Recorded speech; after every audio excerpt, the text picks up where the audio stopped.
Hey guys, आज मैं लेके आऊँ बेस्ट बेहतरीन मूवी जिसका नाम है मॉन्की किंग 2। ये मूवी 2016 में आई थी। IMDb को 5.9 आउट ऑफ 10 की रेटिंग मिला है। एक एक्शन एडवेंचर फैंटेसी मूवी है और आज हम इस मूवी को शॉर्ट में एक्सप्लेन करने वाले हैं। मूवी स्टार्ट होता है, हमें बताता है 500 साल से मॉन्की किंग लॉर्ड बुद्धा की मंत्रों से एक चट्टान के अंदर कैद है और 500 साल के बाद वहाँ से एक युवा मॉन्क उस चट्टान के रास्ते गुजरने लगा और उसी समय उसके पीछे एक बहुत बड़ा टाइगर पड़ जाता है, जिसकी वजह से वो मॉन्क उस चट्टान की कैप में घुस जाता है जहाँ पर मॉन्की किंग कैद था और मॉन्क अपनी जान बचाने के लिए हुकोंग को वहाँ से आजाद कर देता है। जिसके बाद हुकोंग उस टाइगर से लड़ता है और वो उस टाइगर को कुछ टाइम में ही हरा देता है। जिसके बाद वो काम खत्म करके वो यहाँ से भागने की कोशिश करता है और उसी समय मॉन्क के सामान के अंदर से एक स्वर्ण कुंडल बाहर आता है और वो मॉन्की किंग के सर में लग गया, जिसकी वजह से हुकोंग उस मॉन्क से बहुत दूर जा नहीं पाता है। और उसी समय हुकोंग के सामने शांति का गॉडेस आती है और वो कहने लगे तुम्हें इस मॉन्क के साथ पश्चिम की ओर धर्म ग्रंथ की तलाश में जाना होगा और सफर के दौरान तुम्हें साधु को सभी तरह के खतरों से बचाना है। और वो कहते हैं जिसके बाद से तुम्हें इस स्वर्ण कंडल से मुक्ति मिल जाएगा, जिसके बाद से तुम तुम्हारी जिंदगी को तुम्हारे हिसाब से जी भी सकते हो। इस सुनने के बाद हुकोंग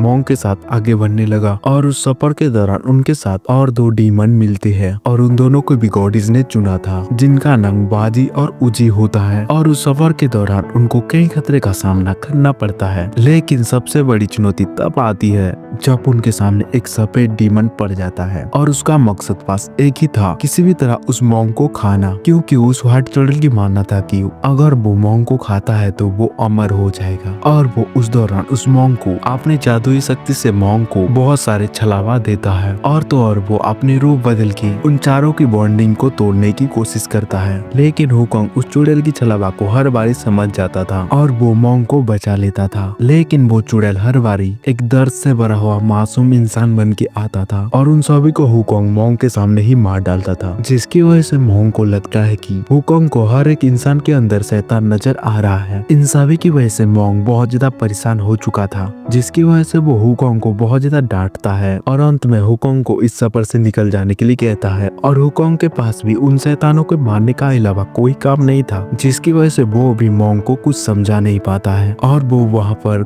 बिना कुछ बोले वो वहाँ से चला गया। और हुकोंग जैसे ही वहाँ से जाता है अपने जादू से वो व्हाइट डीमन मॉन्क को उठा ले जाता है और बाजी और उजी बस देखते ही रह जाते हैं। थोड़ी देर के बाद जब हुकोंग को पता चलता है मास्टर मुसीबत में है, उसी समय वहाँ पर हुकोंग आके एक बहुत बड़ा लड़ाई में शामिल होता है और वो उस व्हाइट डीमन का खात्मा कर देता है। जिसके बाद मास्टर को अपनी गलती का एहसास होता है, क्योंकि हुकोंग हर बारी मास्टर को डीमोनों की छलावाओं से बचाना चाहता था और ये बात मास्टर कभी भी समझ नहीं पाए। जिसके बाद वो सब पहले से ज्यादा एक दूसरे के ऊपर भरोसा करके आगे की सफर तय करने लगी। और हमें मूवी खत्म होने के टाइम और एक हिंट देती है कि ये मूवी अभी भी खत्म नहीं हुई है, यानी कि इन लोगों का सफर आगे और भी ज्यादा कठिन होने वाला है। अगर आप किसी भी मूवी का स्टोरी लाइन जल्द से जल्द समझना चाहते हो तो आप मेरे चैनल को लाइक एंड सब्सक्राइब जरूर कर सकते हो। तो हम मिलते हैं और एक वीडियो के साथ वापिस, तब तक के लिए कीप वॉचिंग नाउ।